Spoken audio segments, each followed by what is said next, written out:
Dear student, in today's video we are going to discuss physical properties of alcohol and phenols. We are going to discuss four physical properties, that is first physical state, second intermolecular force of attraction, third boiling point, and fourth solubility, same like halogen derivative. First physical property we are going to discuss, that is physical state, या कंपाऊंडची physical state कशी राहते वगैरे. ठीक आहे, तर आपण पाहतो की लोअर जे अल्कोहोल असतात, लोअर मेंबर म्हणजेच एक carbon, methyl alcohol, ethyl alcohol, propyl alcohol, isopropyl alcohol, they are colourless liquid. हे कलरलेस लिक्विड असतात आणि त्यांना एक कॅरेक्टरिस्टिक स्वतःची स्मेल असते. जसं इथिल अल्कोहोल असते त्याला कॅरेक्टरिस्टिक स्मेल असते, आयसोप्रोपिल अल्कोहोल असते, बरोबर. आपण सॅनिटायझर पाहतो किंवा अल्कोहोलिक माणसं पाहतो, त्याला एक कॅरेक्टरिस्टिक स्मेल असते अल्कोहोलची. पण जसं जसं मॉलिक्युलर मास वाढत जाते तसं हे जे स्मेल आहे हे कमी होणं सुरू होते आणि मॉलिक्युलर मास वाढलं की व्हॅन्डरवाल फोर्स वाढते आणि व्हॅन्डरवाल फोर्स वाढल्यामुळं ते मॉलिक्यूल लिक्विडमध्ये थोडेसे जवळ म्हणजेच वॅक्सच्या फॉर्ममध्ये पाहायला मिळतात. वॅक्स लाईक सॉलिड एक्झिस्ट होतात हायर अल्कोहोल. ठीक आहे, lower alcohol colourless liquid with characteristic alcoholic smell. पण जसं मॉलिक्युलर मास वाढत जाते तसं त्याची स्मेलही कमी होते आणि they have tendency to associate and present in wax like solid. याच्यापैकी अल्कोहोलपैकी एक अल्कोहोल तो म्हणजेच मिथिल अल्कोहोल. डिनेचर अल्कोहोलसाठी पण मिथिल अल्कोहोल वापरतात, जो की पॉयझनस असते, बरोबर. त्याला आपण काय म्हटलं आहे, टॉक्सिक. बाकीचे अल्कोहोल तरी आपण व्यवस्थित वापरू शकतो. पुष्कळ साऱ्या फार्मास्युटिकल जे प्रोडक्ट्स आहेत त्याच्यामध्ये आपण वापरतो, सॅनिटायझर म्हणून वापरतो. पण हा जो मिथिल अल्कोहोल आहे हा बऱ्यापैकी टॉक्सिक राहते, एक अल्कोहोल. त्याच्यानंतर आता फिनॉलचं नेचर कसं, तर आपण जर पाहिलं तर प्युअर फिनॉल हा कलरलेस क्रिस्टलाइन सॉलिड असते, बरोबर. आणि ज्याचा मेल्टिंग पॉईंट लो राहते. मेल्टिंग पॉईंट लो म्हणजे तो इझिली मेल्ट होऊ शकते, बरोबर. जरा 37 डिग्री सेल्सिअस जरी आपण पाहतो म्हटलं तर फिनॉल हा लिक्विड स्टेटमध्ये पाहायला मिळते, कारण हा इझिली काय होते, मेल्ट होते. ठीक आहे. आणि सोबत याला एक कॅरेक्टरिस्टिक स्मेल असते. स्मेल दुरूनच पाहिलं तर आपल्याला माहीत पडते की याच्यात फिनॉल आहे का नाही आहे. फिनॉलिक स्मेल असते. जसं आपण पाहिलं फरशी वगैरे पुसताना जी एक पर्टिक्युलर कॅरेक्टरिस्टिक स्मेल असते, ते जे स्मेल असते त्या कंपाऊंडला ते कोणती स्मेल असते, फिनॉलिक स्मेल आपण असं म्हणतो. फरशी वगैरे पुसायला जे वापरतात आपल्या घरी ते फिनाईल इथून डिराईव्ह झाला हा वर्ड. ठीक. आता फिनॉल हा कलरलेस क्रिस्टलाइन सॉलिड आहे, पण जेव्हा हा एअरसोबत एक्सपोज होते तर अशा वेळेस त्याचं ऑक्सिडेशन होते आणि ऑक्सिडेशन झाल्यानंतर हा डार्क रेडमध्ये कन्वर्ट होते. डार्क रेड क्युनॉल असा बनते. म्हणून आपल्या लॅबमधला जो फिनॉल आहे तो डार्क रेड कलरचा आहे. डार्क रेड का आहे, कारण फिनॉल जेव्हा एक्सपोज होते एअरसोबत तर याचं ऑक्सिडेशन होते आणि काय भेटते, क्युनॉल भेटते. Quinol is oxidise product of phenol. म्हणून आपल्या लॅबमधला जो फिनॉल राहील तो डार्क रेड कलरचा लिक्विड असेल. फिनॉल हे जनरली टॉक्सिक कंपाऊंड आहेत, कार्सिनोजेनिक कंपाऊंड आहेत. दे कॉजेस कॅन्सर, बरोबर. म्हणून डेंजर कंपाऊंडपैकी एक कंपाऊंडमध्ये फिनॉल हा जाते.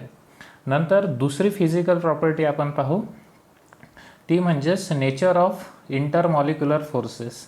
आता नेचर ऑफ इंटरमॉलिक्युलर फोर्सेस हे डिपेंड करते बेटा कोणता बॉन्ड आहे, पोलार आहे का नॉन पोलार एखादा बॉन्ड आहे त्याच्यामध्ये. तर अल्कोहोल आणि फिनॉलमध्ये जर आपण पाहिलं काळजीपूर्वक तर त्याच्यामध्ये 2 पोलार बॉन्ड आहे. एक म्हणजेच हा CO carbon oxygen polar bond आहे. हा कार्बनची इलेक्ट्रोनिगेटिव्हिटी आणि ऑक्सिजनची खूप फरक आहे. हाय पण पोलार आहे. आणि त्याच्यात सगळ्यात जास्त पोलार कोणता बॉन्ड आहे, OH बॉन्ड हा तर त्याच्यापेक्षा जास्त पोलार आहे. CO पेक्षा पण पोलार बॉन्ड कोणता आहे, OH बॉन्ड हा जास्त पोलार आहे, कारण इलेक्ट्रोनिगेटिव्हिटीचा खूप जास्त डिफरन्स आहे. Carbon is always partial negative, oxygen is partial negative, hydrogen is partial positive. Due to presence of highly polar hydroxy group, due to presence of highly polar hydroxyl group, these alcohol and phenol molecules are associated by, associate म्हणजे combine स्टेटमध्ये असतात हे molecule. कोणता bond? Intermolecular hydrogen bond. दोन मॉलिक्यूलच्या मदत hydrogen bond strongly associate करण्यासाठी यायला जबाबदार आहे.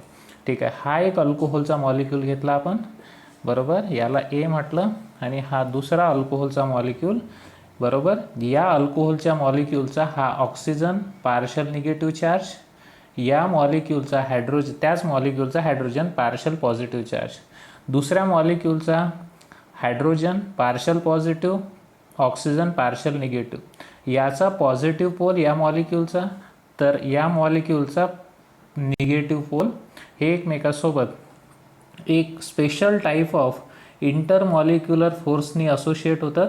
ज्या दोन मॉलिक्यूलच्या मधात एक हायड्रोजन आहे, म्हणून यायला म्हणतो आपण इंटरमॉलिक्युलर हायड्रोजन बॉन्डिंग, बरोबर. Molecules of alcohols are strongly associated by intermolecular hydrogen bonding. Similarly molecule of phenol, फिनॉलच्या केसमध्ये पण तसंच, याचा निगेटिव्ह पोल, बरोबर, आणि समोरच्याचा पॉझिटिव्ह पोल, थ्रू हायड्रोजन हे दोन मॉलिक्यूल असोशिएट होऊन राहिले. असेच पुष्कळ सारे मॉलिक्यूल असोशिएट होतात, मधात हायड्रोजन आहे दोन मॉलिक्यूलच्या, म्हणून याला म्हटलं आपण इंटरमॉलिक्युलर हायड्रोजन बॉन्डिंग. हे बऱ्यापैकी स्ट्रॉंग बॉन्डिंग राहते, बरोबर, म्हणून हे मॉलिक्यूल लिक्विड स्टेटमध्ये तुम्हाला पाहायला मिळते. ठीक, आता त्यानंतरची प्रॉपर्टी, हां, तर थर्ड प्रॉपर्टी आहे बॉइलिंग पॉईंट. आता अल्कोहोल्स आणि फिनॉल हे लिक्विड स्टेटमध्ये आहे, कारण due to strong hydrogen bonding, alcohol तरी, बरोबर, आणि या इंटरमॉलिक्युलर हायड्रोजन बॉन्डिंग स्ट्रॉंग असल्यामुळं यायचा generally boiling point, intermolecular hydrogen bonding strong असल्यामुळं अल्कोहोलच्या मॉलिक्यूलचा बॉइलिंग पॉईंट हा बाकीच्या करस्पॉन्डिंग सेम नंबर ऑफ कार्बनवाले alkane non polar, aldehyde less polar, ketone less polar, ether less polar याच्यापेक्षा जास्त असते. म्हणजे 2 कार्बनचा अल्कोहोल घेतला एक साईडला, 2 कार्बनचा अल्केन घेतला, तर बॉइलिंग पॉईंट अल्कोहोलचा जास्त राहील due to strong intermolecular force of attraction, बरोबर. Boiling point increases with increase in molecular mass. जसं जसं मॉलिक्युलर मास वाढत जाईल तसा तसा त्याचा बॉइलिंग पॉईंट वाढत जाते, हे आपल्याला माहीत आहे. जसं जसं मॉलिक्युलर मास वाढते तर व्हॅन्डरवाल फोर्स ऑफ अट्रॅक्शन वाढते, मॉलिक्यूल जवळ यायची टेंडन्सी जास्त दाखवतात, तर म्हणून त्याचा बॉइलिंग पॉईंट हा जास्त होते. It require more thermal energy to separates the or to vaporise that liquid molecule. ठीक, त्यानंतर अजून एक गोष्ट की अल्कोहोलच्या केसमध्ये जेवढे हायड्रॉक्सी ग्रुप जास्त असेल, हायड्रॉक्सी ग्रुप, तेवढे हायड्रोजन बॉन्ड्स जास्त असेल. म्हणजे मी इथिल अल्कोहोल घेतला आणि इथिलीन ग्लायकॉल घेतला. इथिल अल्कोहोलमध्ये एक OH ग्रुप आहे, बरोबर, तर एक OH group intermolecular hydrogen bond बनवेल, पण इथिलीन ग्लायकॉलमध्ये 2 OH ग्रुप आहे, हायड्रॉक्सी ग्रुप आहे, बरोबर. ज्याच्यात OH ग्रुप जास्त, हायड्रॉक्सी ग्रुप जास्त, त्याचा इंटरमॉलिक्युलर फोर्स जास्त आणि त्याचा बॉइलिंग पॉईंट जास्त, म्हणून म्हटलं आहे boiling point alcohol increases with increase in number of hydroxy group. नंतर boiling point of alcohol decreases with branching. जर अल्कोहोलमध्ये ब्रांचिंग खूप जास्त वाढली, बरोबर, असं आपण एखादा अल्कोहोल घेतला, ठीक, जर तिथं ब्रांचिंग खूप जास्त वाढलीत तर अशा वेळेस बेटा सरफेस एरिया कमी होते, आणि सरफेस एरिया जर कमी झालात तर अशा वेळेस त्या मॉलिक्यूलचा बॉइलिंग पॉईंट ते इझिली बॉईल होतात, त्याचे इंटरॅक्शन कमी होते, बरोबर. म्हणून आपण म्हटलं boiling point of alcohol decreases with increase in branching. म्हणजे तुम्हाला दोन अल्कोहोल दिले, फॉर एक्झाम्पल 4 कार्बनचा N ब्युटिल अल्कोहोल दिला आहे आणि दुसरा दिला आहे टर्शरी ब्युटिल अल्कोहोल.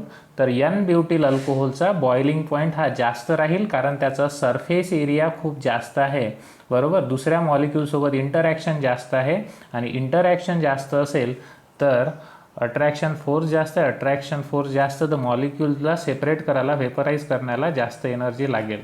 आणि तेच जर सरफेस एरिया कमी असला तर मॉलिक्यूल इझिली वेपराईज होईल. म्हणून म्हटलं ब्रांचिंग वाढलं तर त्याचा बॉइलिंग पॉईंट कमी राहील. आता फिनॉलच्या केसमध्ये असं आहे की मॉलिक्युलर मास जसं जसं वाढेल फिनॉलचं तसं तसं त्याचा बॉइलिंग पॉईंट हा वाढत जाईल. सेम, बरोबर. मॉलिक्युलर मास वाढलं तर फिनॉलचा बॉइलिंग पॉईंट वाढेल. सेम तसंच व्हॅन फोर्स वाढत जाईल. यानंतर एक क्वेश्चन आहे. क्वेश्चन असा आहे, why para nitrophenol have higher boiling point. पॅरानायट्रोफिनॉलचा जास्त बॉइलिंग पॉईंट आहे म्हणते कोणापेक्षा? ऑर्थोनायट्रोफिनॉलपेक्षा. आता ते समजावून सांगायचा प्रयत्न करतो मी. जर आपण ऑर्थोनायट्रोफिनॉल मॉलिक्यूल पाहिला, ऑर्थोनायट्रोफिनॉल मॉलिक्यूल पाहिला हा असा, तर याच्यामध्ये एकाच मॉलिक्यूलचा एक पॉझिटिव्ह हायड्रोजन पोल आणि त्याच मॉलिक्यूलचा नायट्रो ग्रुपचा ऑक्सिजनवाला पोल, हे दोघं जण इंट्रामॉलिक्युलर हायड्रोजन बॉन्ड बनवतात. इंट्रामॉलिक्युलर हायड्रोजन बॉन्ड बनवतात. एकाच मॉलिक्यूलमधला एका ग्रुप दुसऱ्या ग्रुपसोबत हायड्रोजन बॉन्ड बनवते. असा जो बॉन्ड असते तो वीक असते. ठीक, याच्यासाठी कमी एनर्जी लागते. म्हणून हा बॉन्ड वीक आहे कोणापेक्षा? Intermolecular hydrogen बॉन्डपेक्षा. म्हणून याला व्हेपराईज करण्यासाठी कमी एनर्जी लागते. तेच जर आपण दुसरा मॉलिक्यूल पाहिला, दुसरा मॉलिक्यूल हा आहे पॅरानायट्रोफिनॉल. पॅरानायट्रोफिनॉलच्या केसमध्ये हा OH ग्रुप, हा NO2 ग्रुप या मॉलिक्यूलचा, याला आपण A म्हटलं, आणि हा दुसरा मॉलिक्यूल याला म्हटलं B. याचा ऑक्सिजन NO2 ग्रुप, ठीक, आणि याचा OH दुसऱ्या मॉलिक्यूलचा, याचा H आणि याचा O इंटरॅक्ट होतात हायड्रोजन बॉन्डनी, म्हणजेच इंटरमॉलिक्युलर हायड्रोजन बॉन्डिंग. इंटरनॅशनल सारखं इंटरमॉलिक्युलर हायड्रोजन बॉन्डिंग हे स्ट्रॉंग असते आणि याला जास्त एनर्जी लागते टू सेपरेट्स द मॉलिक्यूल और टू बॉईल. जास्त एनर्जी लागते स्ट्रॉंग असल्यामुळं हायड्रोजन बॉन्डिंग. म्हणून नायट्रोफिनॉलचा बॉइलिंग पॉईंट हा जास्त राहील कोणापेक्षा? ऑर्थोनायट्रोफिनॉल. तेच सांगितलं आपण. Ortho nitrophenol molecules are weakly associated by intramolecular hydrogen bonding, while in case of paranitrophenol molecules are associated by strong intermolecular hydrogen bonding which require more thermal energy to boil. बरोबर, याच्यामध्ये जास्त energy लागते मॉलिक्यूल्सला बॉईल करण्यासाठी, कारण bond कसा आहे? Strong आहे. बरोबर, कोणापेक्षा? या इंट्रावाल्यापेक्षा किंवा पॅरापेक्षा. ठीक, तर अशा प्रकारे हा क्वेश्चन आपण डिस्क्राईब केला. नंतर शेवटची प्रॉपर्टी आहे सॉलिबिलिटी. सॉलिबिलिटी कशामध्ये जनरली पाहत असतो ऑर्गॅनिक सबस्टन्सची? पहिले तर आपण वॉटरमध्ये कम्पेअर करून पाहतो. ठीक आहे. आणि solubility depends on nature of molecule polar आहे का नॉन पोलार आहे, सॉल्वंट कसं आहे, सॉल्यूट कसं आहे. सॉल्यूट जर पोलार आणि सॉल्वंट पण पोलार असेल तर अशा वेळेस like dissolve like interaction possible, आणि जेवढे इंटरॅक्शन जास्त होईल तेवढी जास्त सॉलिबिलिटी. तेच आपण सांगायचा प्रयत्न करू. Solubility, lower member of alcohol, 3 कार्बनपर्यंतचे जे अल्कोहोल आहेत, बरोबर, त्याच्यात OH ग्रुप बऱ्यापैकी मोठा राहते, पोलार OH ग्रुप. ठीक आहे, जो वॉटरसोबत चांगल्या प्रकारे इंटरॅक्ट होते. आणि वॉटरसोबत काय बनवते? हा वॉटरसोबत हायड्रोजन बॉन्ड बनवते. पाहून घ्या, 3 कार्बन. हा हायड्रोफोबिक जर आपण विचार करतो म्हटलं तर हा हायली पोलार. कोणता? OH bond. कशामधला? अल्कोहोलमधला. हे वॉटरसोबत हायड्रोजन बॉन्ड बनवते. पाहून घ्या, वॉटरसोबत हायड्रोजन, याचा ऑक्सिजन, याचा हायड्रोजन वॉटरचा, दुसऱ्या वेळेस याचा हायड्रोजन आणि याचा ऑक्सिजन. तर इंटरमॉलिक्युलर हायड्रोजन बॉन्ड बनते. म्हणजेच अल्कोहोल वॉटरसोबत इंटरमॉलिक्युलर हायड्रोजन बॉन्ड बनवते, म्हणून हे पाण्यात सॉल्युबल आहे. पण जसं जसं याचा हा फॅक्टर वाढत जाईल, कोणता, हा आर, कार्बनची संख्या वाढत जाईल, अशा वेळेस हा पोलार ग्रुप लहान होणं सुरू होईल. आणि पोलार ग्रुप जर लहान झाला तर त्याची इंटरॅक्शन वॉटरसोबत व्यवस्थित होणार नाही. म्हणून आपण म्हटलं की जर हायर अल्कोहोल पाहिले आपण तर they are less soluble in water. बरोबर. Lower alcohols are highly soluble. 3 कार्बनपर्यंत जर असेल तर हायली सॉल्युबल. बरोबर, कारण ते वॉटरसोबत हायड्रोजन बॉन्ड बनवतात. पण जसे जसे आपण कार्बनची संख्या वाढवू, higher alcohol have less ability to form hydrogen bond. बरोबर, hence they are less water soluble. आता फिनॉलच्या केसमध्ये फिनॉल जनरली कमी त्याच्या फिनॉलच्या स्ट्रक्चरमध्ये जर आपण पाहतो म्हटलं तर हा थोडासा अल्कोहोलपेक्षा जर विचार केला तर हायड्रोफोबिक ग्रुप थोडासा मोठा आहे, वॉटर हेटिंग ग्रुप. ठीक आहे, म्हणून हा पाण्यामध्ये अल्कोहोलपेक्षा लेस सॉल्युबल आहे, कारण याची इंटरॅक्शन वॉटरसोबत एवढी नाही होत जेवढी लोअर अल्कोहोलची होते. ठीक आहे, म्हणून phenol are comparatively less soluble in water than alcohol. बरोबर. इट्स सॉल्युबिलिटी जर जराशी असेल तर कशामुळे असेल, interaction of OH group with water म्हणजेच काय तयार करते, हायड्रोजन बॉन्ड तयार करते. खाली दिलंच आहे त्याप्रमाणे. जसं हा तुमचा फिनॉलचा ऑक्सिजन, याचा हायड्रोजन, दुसऱ्या वेळेस फिनॉलचा हायड्रोजन, याचा ऑक्सिजन.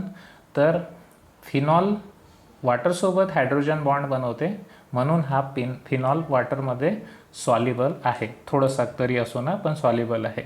बरोबर. पण असं पाहायला गेलं एक्सपेरिमेंटली की phenol generally more soluble in alcohol, ethers than water. इथर आणि अल्कोहोलमध्ये हे जास्त सॉल्युबल आहे फिनॉल. ठीक. आता एक क्वेश्चन आहे खाली, महत्त्वाचा क्वेश्चन आहे. क्वेश्चन असा आहे की para nitrophenol are more water soluble than ortho nitrophenol. याला एक्सप्लेन करायचं आहे. कसं एक्सप्लेन करणार, तर जरा पाहू स्ट्रक्चर काढून याचं. हा जर मी सपोज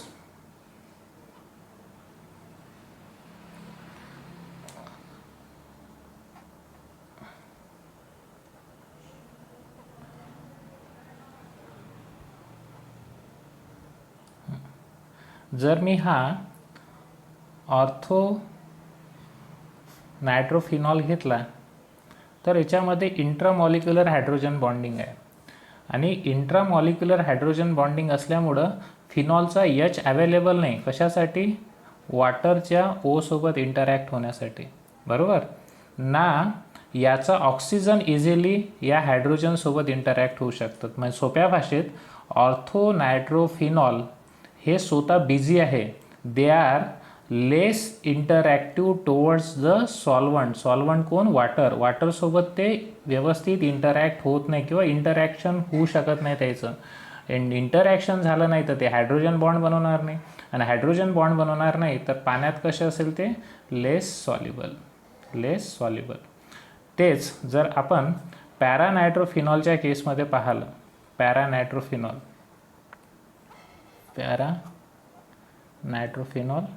OH, हा N, डबल बॉन्ड O, हा O,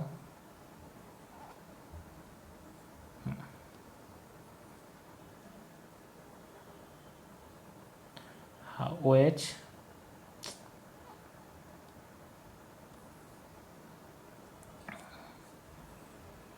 NO2. व्यवस्थित पाहालत तर इथं इंटरमॉलिक्युलर हायड्रोजन बॉन्डिंग आहे. ठीक. आता वॉटरसोबत इंटरॅक्ट व्हायला कोण आहे अवेलेबल, तर हा ग्रुप अवेलेबल आहे, वॉटरसोबत इझिली इंटरॅक्ट होते. बरोबर. आणि वॉटरसोबत इंटरॅक्ट केल्यामुळे या ग्रुपने जो फ्रीवाला OH आहे, किंवा जर आपण खाली जरी पाहालत तर इथं इंटरॅक्शन पॉसिबल आहे, किंवा इथला ऑक्सिजन जर विचार करतो म्हटलं इथचा OH ग्रुप जास्त इंटरॅक्ट होऊ शकते कोणासोबत, वॉटरसोबत. आणि इंटरॅक्शन जर जास्त असेल तर पाण्यात पॅरानायट्रोफिनॉलची सॉलिबिलिटी कशी राहील, जास्त. तेच सांगायचा प्रयत्न केला आहे. Ortho nitrophenol molecules associate by intramolecular hydrogen bonding आणि डज नॉट इंटरॅक्ट विथ वॉटरसोबत इंटरॅक्ट होत नाही, बरोबर. म्हणून ते हायड्रोजन बॉन्ड बनवू शकणार नाही आणि less soluble. While in case of para nitrophenol molecules are associate by intermolecular hydrogen bonding आणि केपेबल टू फॉर्म काय, hydrogen bond with water molecule. आणि जे वॉटर मॉलिक्यूलसोबत हायड्रोजन बॉन्ड बनवू शकेल ते वॉटरमध्ये काय राहील, सॉल्युबल राहील. तर अशा प्रकारे आपण 4 फिजिकल प्रॉपर्टी डिस्क्राईब केल्या. याच्यापैकी सगळ्यात महत्त्वाची आहे बॉइलिंग पॉईंट.